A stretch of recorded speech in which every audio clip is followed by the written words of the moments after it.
Hello viewers, আজ আপনাদের দেখাবো বিনা পয়সায় মিষ্টি খাওয়ার নিনজা টেকনিক। এই দেখতে পাচ্ছেন এক একটি ছেলের কিভাবে মির্গি বেমারে ধরছে। এই দেখেন, এক একটি মিষ্টির জন্য এক একটি ছেলে মির্গি বেমারে ধরতেছে। দেখতে দেখতে মহিলাটি প্লেট খালি।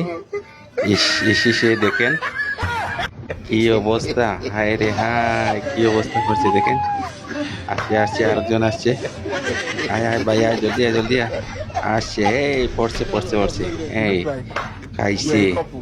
উঠ উঠ উঠ, এবার তোর পালানো শেষ। উঠ উঠ, আয় আরেকটি আয়, আরেকটি আয়, তাড়াতাড়ি আয়। ইস, তুই আয় তুই আয় তুই আয়। হ্যাঁ, পড়ছে পড়ছে পড়ছে। বেশি করে মির্গি ধরে নিচ্ছে ছেলেটির। এবার কিন্তু শেষটির পালা। ইস, কি দারুণ ভাবে পড়ছে। হ্যাঁ, ছেলেটিকে